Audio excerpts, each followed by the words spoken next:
weightlifting, muscle building, meal plans, and mindset.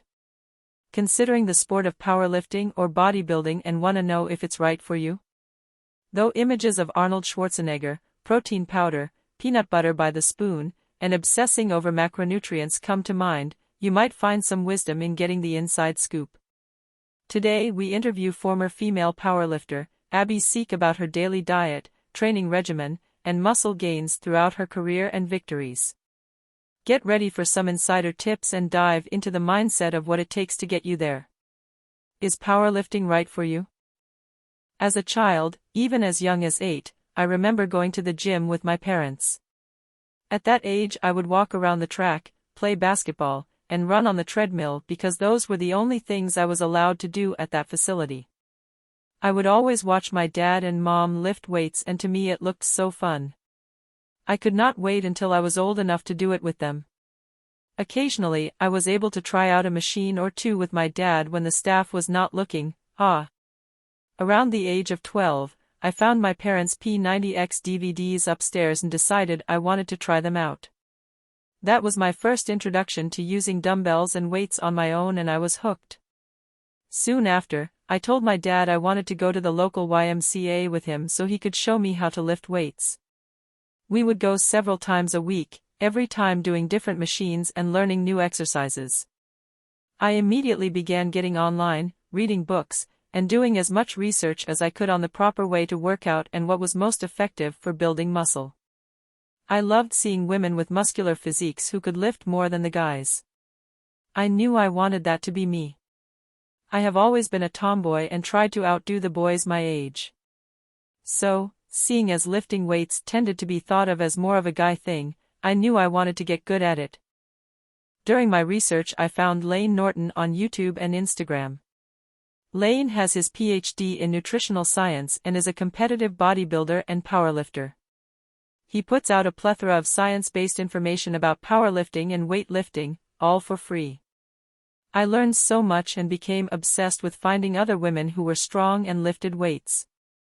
I began seeing more and more women like this on social media. At age 14, I came across a competitive bodybuilder and powerlifter named Katie Rutherford. She quickly became my inspiration. I wanted to be strong and jacked just like her. She squatted and deadlifted over 400 pounds and benched close to, if not more than 200 pounds as a natural lifter. In 2015 I signed up for my first powerlifting competition and my more serious training began. I competed for 5 years, with my first competition in 2015 and my last at the end of 2019.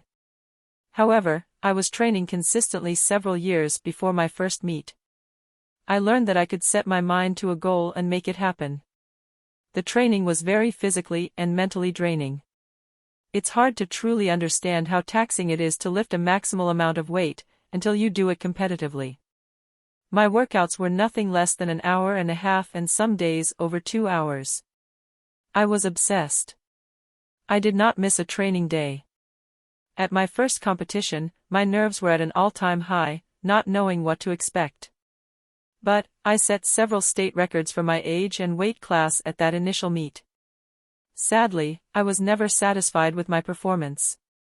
Every meet I completed I felt frustrated that I did not do better. For me, one big takeaway from competing in powerlifting was that when you work hard to achieve something, you need to celebrate those victories.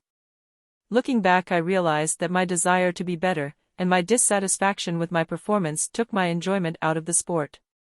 I learned to keep my expectations high, but to appreciate and be proud of the things I accomplished. I began to slow down enough to recognize all the hard work and time that I dedicated to my goal. Life is not about the destination or end product, it is about the journey and the character shaping that accompanies it. I learned to truly be present in the moment and to be grateful for each experience in my life. On a less serious note, I absolutely loved the feeling of lifting heavy weight. It was a great way for me to channel my intensity in an area where being aggressive was totally okay and encouraged. We understand that fueling and recovery are key to performing at your best. Do you have any secret weapons you want to share with us that really made a difference? I tracked my macros to make sure I was getting enough calories to fuel my training. I ate about 1 g/lb of body weight of protein or a little less, anywhere from 200-300 g carbs depending on my energy expenditure that day, and at least 70 g of fat. My calorie intake was always over 2,000 calories. I was mostly vegetarian for the first 2 years that I competed. This definitely did not affect my performance, and my decision to eat more meat later on had more to do with the convenience. A typical day for me when I was not eating much meat looked like: breakfast, protein shake with peanut butter, banana, almond milk. Lunch, tofu, rice, broccoli. Snack, nuts, granola bar. Dinner, eggs and toast. Pre-workout, some type of quick-absorbing carb source, usually a Pop-Tart or Rice Crisp pie. Simple sugar breaks down fast, which is what is needed to provide your body with immediate fuel for training. 1 gallon of water a day. The day before and the day of the competition it is very important to take in a lot of carbs. I would bring all kinds of carb-heavy snacks and foods to keep fueled up between lifts on competition day. This is extremely important because if your glycogen stores are depleted, you will not perform to your full potential. Getting enough sleep at night and prioritizing stretching and mobility is essential to staying healthy and injury-free during training. Lifting heavy loads for prolonged periods of time takes a toll on your body and you must be diligent to counteract that. Which supplements were staples in your pantry for pre-workout fuel and post-workout recovery? My use of supplements for training were carefully chosen and minimal. I focused first and foremost on making sure I consumed a healthy, well-rounded diet. Eating the right foods and getting proper nutrition is the biggest staple when trying to build and maintain strength. But I did use some supplements that made a marked difference. Caffeine was my go-to performance aid for a pre-workout boost. However, I was moderate in terms of how much I consumed. I also experimented with protein powders and found creatine to be helpful in a couple of meet preps. It is a beneficial aid in building strength and muscle bulk. I will say that a good quality protein powder is very helpful and a convenient way to keep your protein intake high day after day.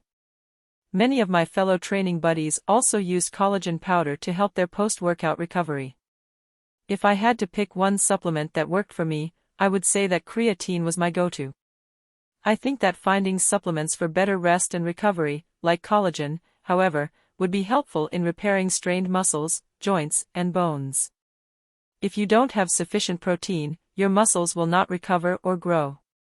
Amino acids are the building blocks of protein. This is what is used in your body to repair and rebuild muscle damage from exercise. BCAAs were used by many of my powerlifting friends as a way to build skeletal muscle and recover during intense training periods. They continue to be popular with both bodybuilders and powerlifters alike. Research. I strongly encourage you to do as much research as possible on the subject. Science is always changing and evolving. Even from the time I was competing to now, things have changed and new research has come out about the most effective forms of training and nutrition. Make sure to find credible sources. There are thousands of fitness gurus on social media who will sell you whatever you want to hear. Fact-check their information and sources. Don't attach yourself to just one ideology. Become well-versed in different perspectives and do not take someone's opinion as fact. We have access to an incredible amount of information now, thanks to the internet. My best advice to new lifters is to find a mentor and be consistent. It does not have to be someone you know, it can be someone you find on social media, like I did. Listen to or read their content and try to soak up all the information you can.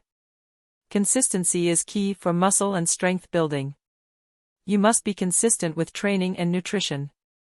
Perfection is not necessary and most likely will not happen, but consistency will always win out. Overall, if you are just getting started, have fun. Enjoy the process and realize that if you put in the work, you will be rewarded. Summary points. For me, one big takeaway from competing in powerlifting was that when you work hard to achieve something, you need to celebrate those victories. I ate about 1 g/lb of body weight of protein or a little less, anywhere from 200-300 g carbs depending on my energy expenditure that day, and at least 70 g of fat. Getting enough sleep at night and prioritizing stretching and mobility is essential to staying healthy and injury-free during training. I think that finding supplements for better rest and recovery, like collagen, however, would be helpful in repairing strained muscles, joints, and bones. I strongly encourage you to do as much research as possible on the subject. Thanks for watching. Subscribe for more wellness inspiration.